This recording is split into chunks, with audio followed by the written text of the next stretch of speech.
Ganito pa rin ba ang inyong gripo sa inyong lababo, mga kada? Yan. Kung napapansin nyo ay ordinary plastic lang po siya, no? So sa clearance siya dito ay medyo alanganin. Kasi pag once na binuksan natin, kung naghuhugas ka ng pinggan, nandito sa taas yung tapon ng tubig, you know? Yan.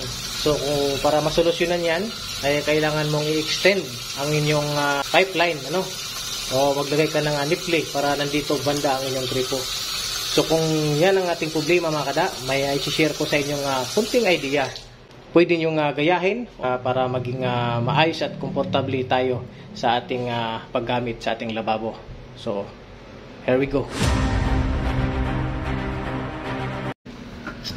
Meron tayo ditong angle bulb, mga kada. Ayan. So isang set na po ito. At may kasamang supply hose. Yan. Yan po siya.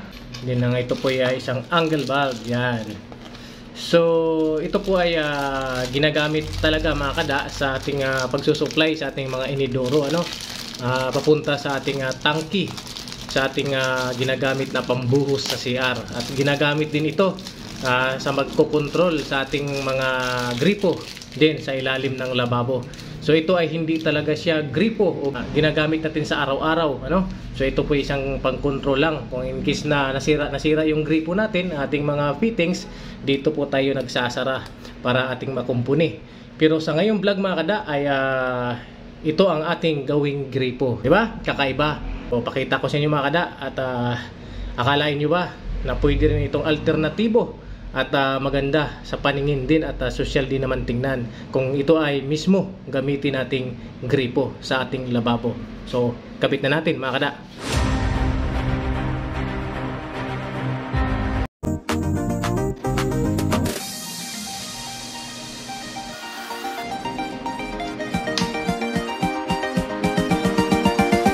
Let's go. Ayan na, mga kada, naikabit na natin, ano? So kung makita nyo, maganda yung kinalabasan, pero mas better, mga kada, ay yung ating pagkakabitan, mga kada, ay nasa ilalim ng ating tiles, ano, para ito ay hindi ito makikita. So ito kasi existing, so hindi natin pwedeng galawin muna. Ito ay pinakita ko lang sa inyo na napapaliwanag na mas maganda kung ito ay nakabaon pa ng konti, ano. So buksan na natin, mga kada. Yan. So kita nyo na, mga kada. So hindi tayo dyan nagtatapos, mga kada. Para mas maganda ang kalalabasan ay ilagay natin dito yung kanyang supply hose o flexible hose. Yan, sa taas nyo lang, mga kada. So here we go. Ganun lang, kasimple. So yan, ayos na, mga kada. So yan, so buksan natin. Okay, diba? It's better. Yan, pwede mo pang magalaw-galaw, may ikot-ikot. O, diba? Nasa gitna na siya. Yan. Di ba sa gumanda? Kaya nyo pong gawin yung, mga kada, kung meron kayong available na angle bulb at flexible hose. So, na mumove pa siya, no? Pwede mo pang yan sa wall. Yan, no?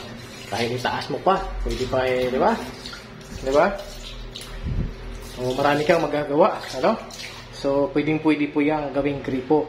So, pwede nyo rin ibuhaghag ng kanyang tagas, mga kada. Gamitan nyo lang ng milk cup.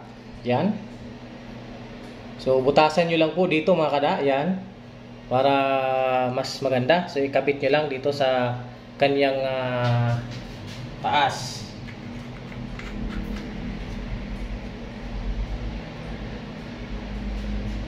So ayan na. So nabuhaghag na. O, di ba?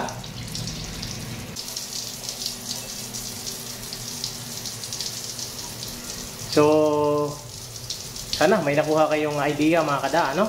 Sinishare ko lang sa inyo na pwede natin gamitin ang angle bulb sa ating lababo. Ayan. Diba? Ayos?